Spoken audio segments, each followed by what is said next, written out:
What if I told you that one of the NFL's proudest franchises might be hiding a secret so big it could rewrite everything fans thought they knew about their team? Because according to new whispers coming straight out of Cleveland, something far darker than bad play calling or unlucky injuries is unfolding behind closed doors. It's not about football anymore. It's about power, control, and a system that's starting to eat itself from the inside out. The Browns aren't just struggling on the field, they're imploding from within, and the evidence is getting too loud to ignore. For months, fans have felt it. Something off, something unspoken. Odd press conferences that don't add up.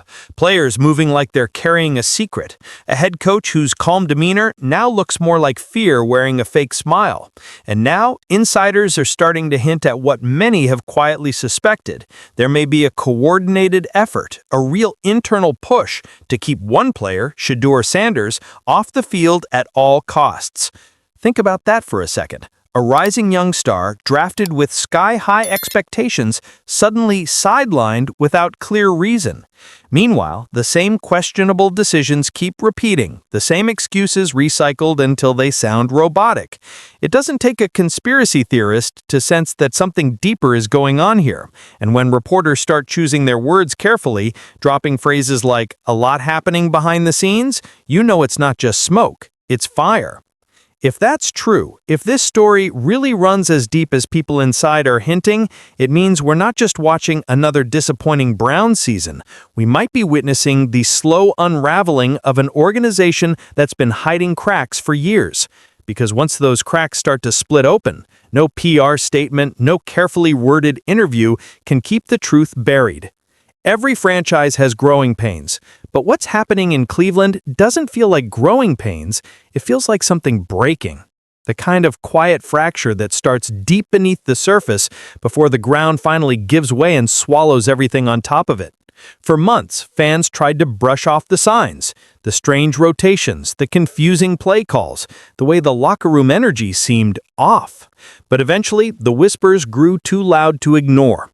The first real crack came when fans started noticing patterns that didn't make sense.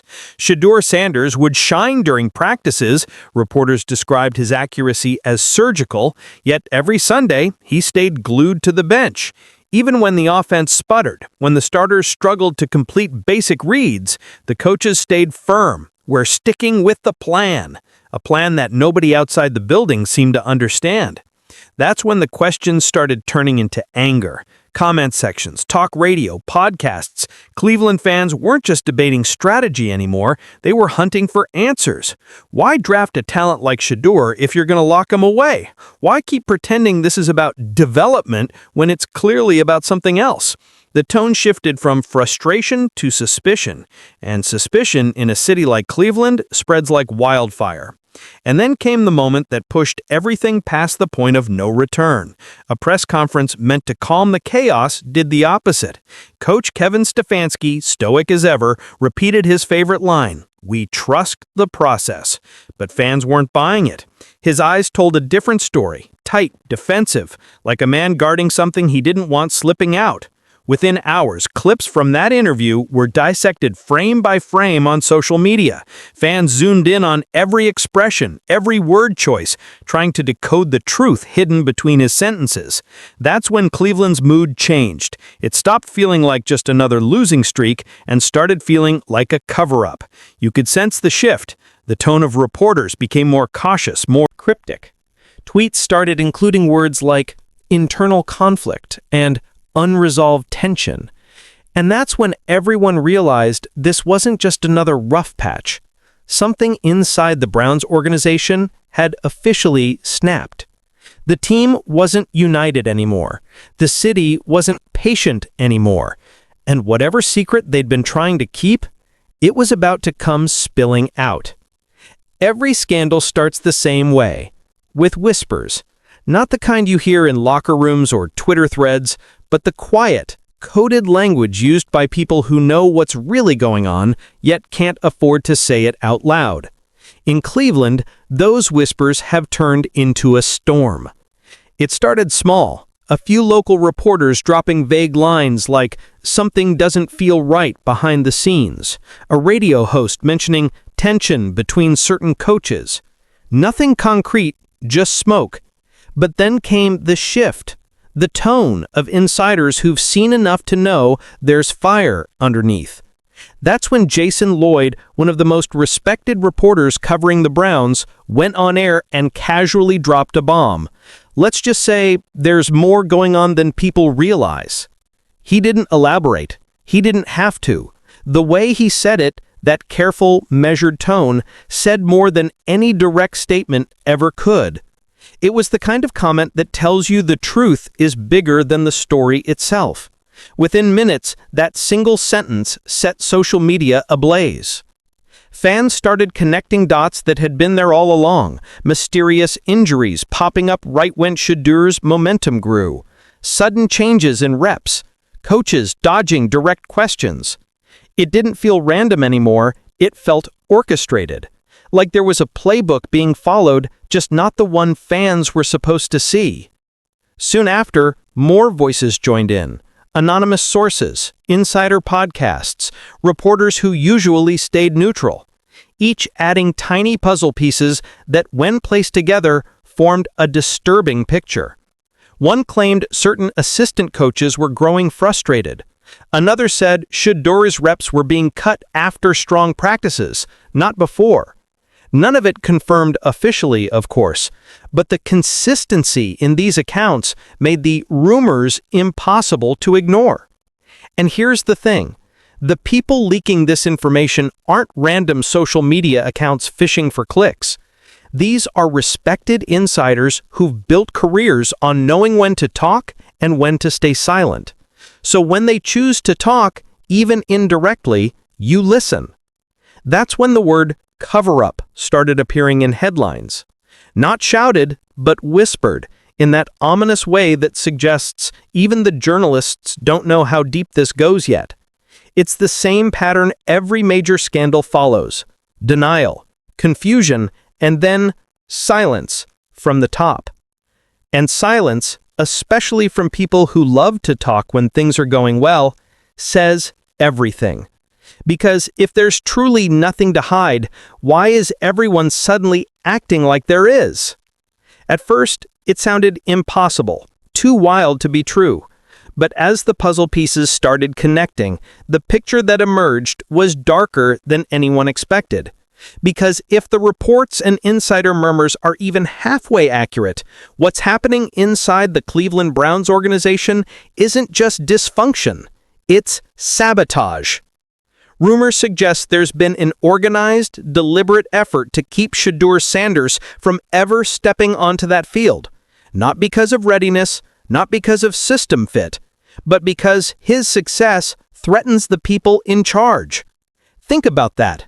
A young quarterback with undeniable Talent, charisma, and leadership potential being intentionally held back because his rise might expose just how broken the hierarchy above him really is.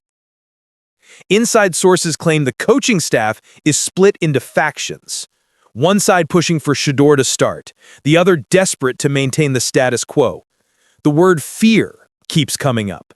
Fear of change, fear of being replaced. Fear that if Shedeur performs the way everyone suspects he can, the narrative around this team flips overnight, and suddenly the people pulling the strings don't look like masterminds. They look like the problem. Fans might not realize how political an NFL locker room can get. It's not always about performance or stats. Sometimes it's about who holds the clipboard, who calls the plays, and who gets the credit when things go right. Power in pro football is currency, and according to these whispers, Shedeur's presence threatens to bankrupt the people hoarding it. Behind closed doors, it's said that every move has been part of a larger chess game. Practice reps adjusted at the last minute, mysterious injury reports surfacing right when he's gaining momentum, coaches feeding the media the same lines about development while quietly shifting focus away from the obvious. It's all too consistent to be random, too clean to be coincidence. But here's where things get really unsettling. This isn't just about keeping a player on the bench. It's about rewriting a narrative. Several insiders have claimed that certain members of the organization have been subtly shaping how Shedeur is perceived, framing him as flashy, immature, or too focused on his brand. The goal? To make fans question his professionalism, to turn public perception into another weapon that keeps him boxed in. If that's true, then we're not just talking about questionable coaching decisions, we're talking about manipulation, the kind that happens in boardrooms, not locker rooms. It's been said that one executive even described Shedeur as a distraction during a private meeting, a label that conveniently shifts blame from the people making bad decisions to the one person capable of fixing them. And that's the genius of this kind of power play. It doesn't need to be shouted, it just needs to be subtle. A few half-truths, a few narrative tweaks, a few media sound bites that frame a young star as a work in progress. Before long, the truth is buried under layers of controlled messaging. But the problem with secrets is simple. They never stay buried forever. And right now, the ground in Cleveland is starting to tremble. Because if even a fraction of this alleged conspiracy turns out to be real, the entire foundation of this franchise could collapse overnight. Every team talks about brotherhood. It's the word you hear in every locker room, plastered on walls, printed on t-shirts, shouted before games like a war cry. But in Cleveland, that word doesn't mean what it used to. Behind those polished press conferences and team huddles, something has fractured. Something that can't be taped over or fixed with another team meeting. According to multiple sources close to the situation, the locker room has quietly split into camps. On one side, you have the players, especially the younger ones, who believe Shedeur should be on the field. They've seen him in practice, seen the way the ball explodes out of his hand, the confidence in his eyes, the way he commands a room without even trying. To them, it's obvious. He's the spark the team needs. On the other side, you've got the loyalists, the ones who cling to the coaching staff's narrative, who repeat phrases like trust the process and development timeline as if they're gospel. But even among that group, the cracks are spreading. Some veterans are starting to question why a so-called development plan seems more like a holding pattern. Others are staying quiet, afraid to speak up in case it costs them their spot. That's the part nobody talks about. Fear. Fear of crossing the wrong person. Fear of being labeled disruptive. Fear of ending up on the trading block for asking too many questions. But behind the scenes, that fear is mutating into something else. Resentment. Players talk. They see what's happening. They know when decisions don't make sense. And lately, according to reports from those close to the team, the conversations happening in the locker room aren't about opponents or game plans. They're about leadership, or rather, the lack of it. One player allegedly told a friend, "It feels like we're playing two games, one on the field and one against our own coaches." You can feel the tension in the body language, the half-hearted celebrations, the quiet sidelines, the looks exchanged when another bad call derails a drive. The unity that used to hold the team together now feels like an illusion. And when that illusion breaks, everything else follows. The coaching staff can sense it too. Meetings have reportedly growing shorter, colder. Some assistants are keeping their heads down, focusing on their position groups and avoiding eye contact with leadership. It's the kind of atmosphere where nobody trusts anybody, where you can practically feel the static in the air before an argument erupts. And that's what makes this situation so volatile, because locker rooms are like pressure cookers. They can handle heat, but not forever. Eventually, something gives. Maybe it's a player speaking out publicly. Maybe it's a leaked video. Maybe it's a quiet sideline argument that turns into a national headline. Whatever it is, people inside that building know it's coming. They can feel it. The foundation is shaking. The energy is off. The Browns' locker room isn't just divided, it's ready to blow. And when it does, the fallout won't just hit the players. It's going to land right on the people who created the mess to begin with. Every city has a breaking point. For Cleveland, that point came faster than anyone expected. At first, the frustration was familiar. Missed opportunities, questionable coaching, another season slowly slipping away. But this time it hit different. It wasn't just disappointment, it was betrayal. Because when fans began to realize that the problem might not be talent or bad luck, but deliberate choices made behind closed doors, something inside them broke. Cleveland fans aren't casual. They don't just watch football, they live it. These are people who've stuck with their team through heartbreaks that would have made other fan bases walk away decades ago. They've seen the fumbles, the firings, the rebuilds that never rebuilt anything. But they stayed, loyal, hopeful, faithful. So when whispers started suggesting that their team wasn't just losing, but lying, it felt personal. The outrage spread like wildfire. Social media threads flooded with fury. Comment sections exploded. Local talk radio turned into group therapy sessions fueled by disbelief and anger. Fans weren't just questioning strategy anymore, they were questioning integrity. Posts calling out the Stefanski cover-up started trending.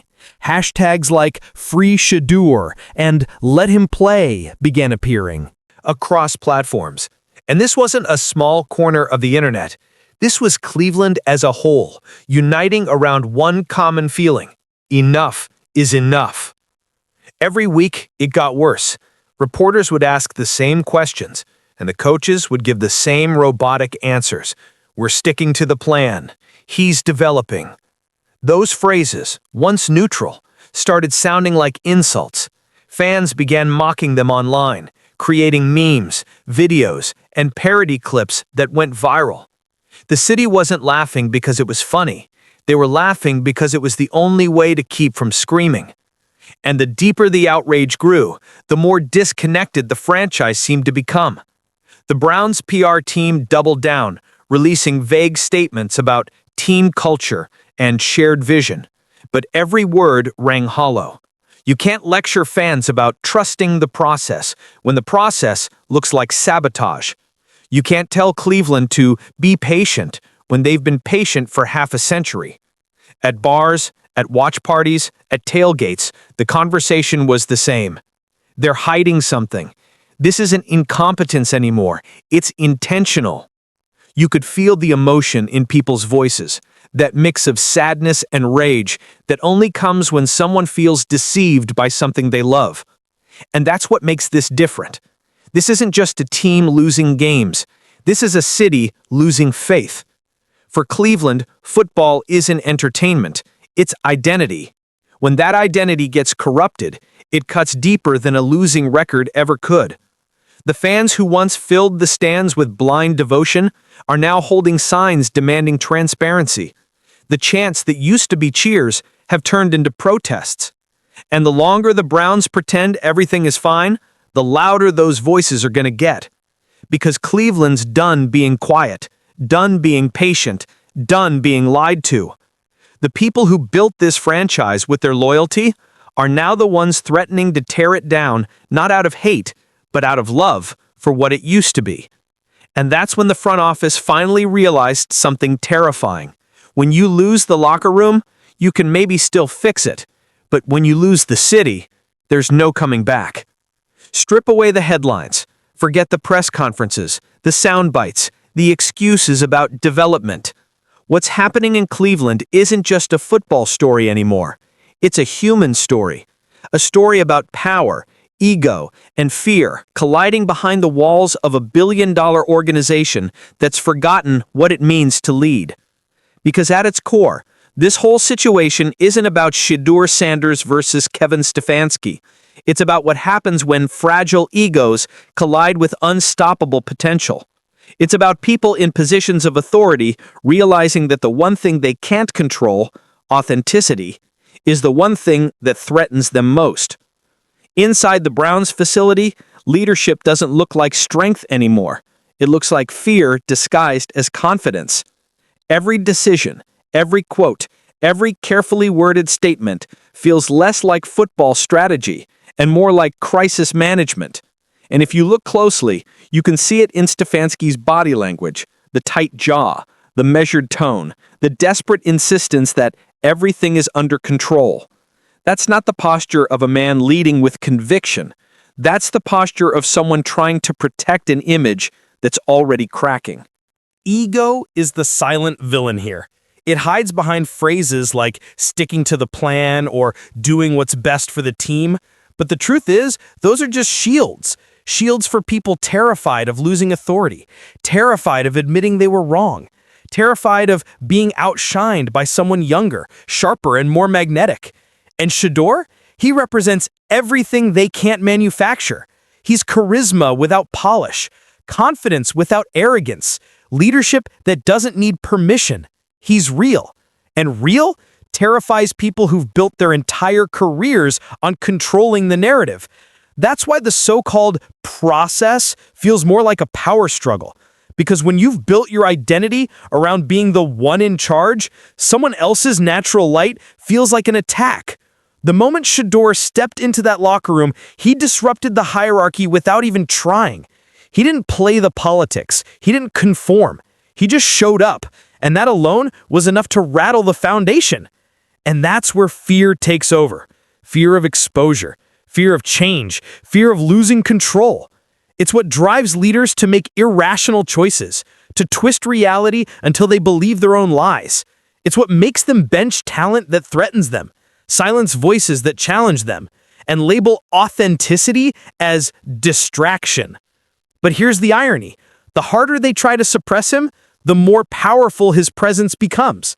Every game he doesn't play, every press conference where they dodge his name, every rumor they fail to kill, it all adds fuel to the fire.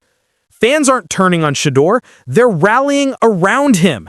They see the honesty in his actions, the way he carries himself, the way he connects with the city without needing a script. And maybe that's the lesson buried under all this chaos, that real leadership can't be controlled, and authenticity can't be hidden. Power rooted in ego always crumbles when it meets truth. And in Cleveland, that truth is starting to break through the cracks faster than anyone at the top can patch them. Because at the end of the day, ego may win battles, but authenticity, it wins wars. In the middle of all this chaos, the rumors, the tension, the power games, there's one person who hasn't lost focus. One person who hasn't lashed out, hasn't played into the drama, and hasn't stopped showing up. That's Shedeur Sanders. While executives craft press releases and coaches rehearse talking points, Shedeur's been out in the city, shaking hands with kids at community fields, tossing footballs to teenagers after school, signing jerseys that can barely fit his signature. No cameras, no staged PR moments, just genuine presence. And that's what makes him different. Cleveland sees it. They feel it. In a city built on hard work, grit, and loyalty, authenticity isn't a slogan. It's a value. And when Shedeur shows up, not as a celebrity athlete, but as one of them, the connection is instant. This isn't a player trying to win over fans. It's someone belonging to the city before he's even had his moment under the lights. People talk about leadership like it's a skill you can learn in a playbook. But real leadership isn't about giving orders. It's about giving people something to believe in. And that's what Shedeur represents. Right now, belief. In himself, in the city, in what football could still mean when it's played for the right reasons. While others spend their energy protecting titles, reputations, and control, Shedeur leads in silence. He lets his actions speak. He listens when people talk. He laughs with kids who've never met a professional athlete before. He doesn't need microphones or headlines to prove his worth. And ironically, that's what's made him impossible to ignore. It's not just his talent, it's his energy. That calm confidence that radiates even when he's standing on the sidelines, clipboard in hand, watching others play the game he was born for. His teammates notice it. You can see it in the subtle moments, the high fives in practice, the glances after good throws, the quiet, "we've got this," whispers that ripple through the offense. That kind of presence can't be coached. It's not a performance. It's something deeper. A gravitational pull that makes people want to follow you without ever being asked. And that's what threatens the people in charge the most. Because you can't control charisma. You can't contain genuine leadership. You can't fake what Shedeur has. Every time he steps into a community center or posts a photo with fans instead of sponsorships, it's a quiet rebellion against everything wrong with modern sports culture. He's rewriting the narrative of what a franchise player can look like, not a corporate brand, but a living symbol of connection. And maybe that's why Cleveland has fallen for him before he's even had the chance to prove himself on the field. Because in a world full of spin, he feels real. For decades, this city has searched for a savior, someone who understood them, not just represented them. They thought it would be a superstar quarterback, a big-name coach, or a perfect season. But maybe, just maybe, it's this 20-something kid who refuses to play the politics, who just shows up with heart, humility, and fire. Because every empire built on ego eventually falls, but the ones built on truth, they last forever. And Shedeur Sanders, whether the organization wants to admit it or not, has already become the heartbeat of Cleveland. He's more than a quarterback. He's the reminder that greatness doesn't need permission. Every scandal, every downfall, every collapse follows the same rhythm: denial, deflection, and then silence. That's where Cleveland is now. The silence before the explosion. You can feel it if you listen closely enough, in the tense press conferences where coaches choose every word like it's a landmine, in the locker room glances that last 1 second too long, in the way fans chant "Free Shedeur" louder every week as if they're daring the franchise to keep ignoring them. The truth isn't just knocking anymore, it's pounding on the door, and the people inside are running out of ways to pretend they don't hear it. The pressure is everywhere. Inside the facility, assistants whisper about differences in philosophy. Front office members start taking longer lunches, holding off-the-record calls with reporters, and even players who swore to stay silent have started leaking hints, cryptic social media posts, emojis, subtle reactions that say more than words ever could. And the media? They've gone from cautious curiosity to full-blown hunt mode. Every statement, every roster decision, every so-called injury update is being dissected like evidence in an investigation. Everyone feels it. The countdown has started. Because here's the thing about suppressing truth. The longer you try to bury it, the more violent the eruption becomes when it finally breaks free. You can silence fans, you can sideline players, you can rewrite press releases, but you can't control reality forever. And in Cleveland, reality is starting to bleed through the cracks in the walls. The players feel it first. They always do. The late-night texts, the awkward sideline exchanges, the unspoken acknowledgement that something big is about to break. Some are scared, others are ready. But all of them know the same thing. This can't go on much longer. Something has to give. And when it does, it won't be quiet, it won't be clean. It'll be messy, public, and irreversible.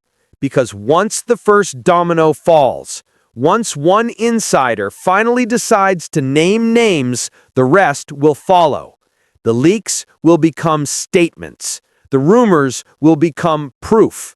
And the conspiracy everyone brushed off as fan paranoia will transform into a headline no one can deny. That's what makes this moment so haunting. You can sense it, the tension, the electricity, the inevitability. The air around the Cleveland organization feels heavy, like a storm cloud gathering weight. The lightning hasn't struck yet, but everyone knows it's coming.